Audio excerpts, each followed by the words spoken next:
Buruk sekali. Jadi saya kira itu kalau kita hanya mengandalkan sekolah bagi anak-anak kita dan cucu kita, maka mereka akan menjadi masalah besar. Ya. Jadi tidak boleh kita serahkan pendidikan kita itu hanya pada sekolah. Itu saja. Ya.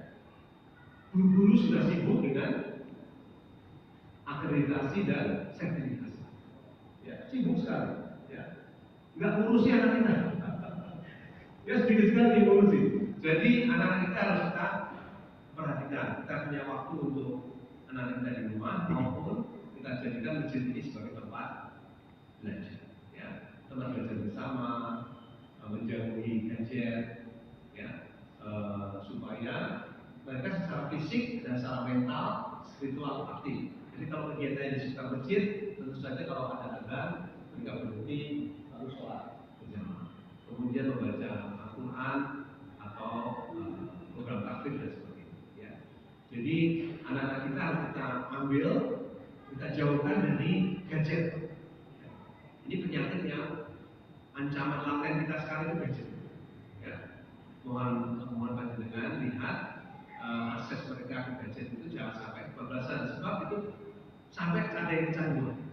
Ya, kebetulan anak saya sekarang ini sedang ambil spesialis psikiatri, dokteran jiwa. Ya. Banyak anak-anak muda sekarang itu sudah mengalami gangguan, kecanduan gadget. Ada yang kecanduan game online, yang parah lagi kecanduan pornografi. Parah sekali. Ya, parah. Jadi saya mohon perhatian panjenengan, Bapak Ibu sekalian. Ini instrumen-instrumen jajan itu masih terus itu, ya. Nawarin utang, lawat gadget itu, dan itu jangan terus, Pak. Ya. Jadi jangan sampai ini kita jadi lupa tentang tugas-tugas kita yang telah dirumuskan dengan sangat baik oleh para pendiri bangsa ini pada negeri ini, republik ini. Kita tadi ya, yang penting dalam pendidikan itu adalah membangun jiwa yang merdeka. Ya, jiwa merdeka itu tadi yang disebut di dalam surat Luqman sebagai lampu sering bilang, ya.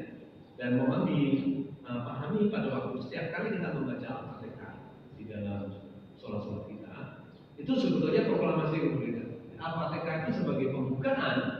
Al-Fatihah itu artinya pembukaan, kan? Dan itu diambil oleh Pak Agus Salim sebagai preambul, itu ditujukan sebagai pembukaan.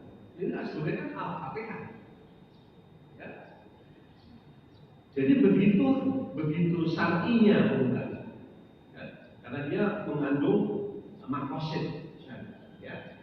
Itu yang jadi pada waktu kita membaca Al-Fatihah itu pernyataan kemerdekaan. Sejak bismillah sampai waladhdallin. Ya.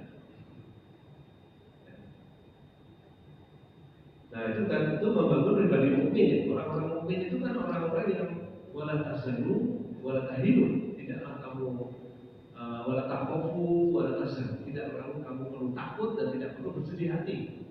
Ya, bagi orang-orang beriman. Nah orang beriman itu tidak akan gentar, ya, dengan intimidasi, ya. Karena dia hanya bergantung pada Allah saja. Hidupnya hanya diabdikan untuk Allah, sesuai dengan ajaran. Ya, jadi saya kira ini jiwa yang merdeka seperti itulah yang diharapkan dari proses-proses pendidikan. Ya. Jadi proses pendidikan itu harus menjadi tanggung jawab kita, terutama dimulai dari rumah. Ya.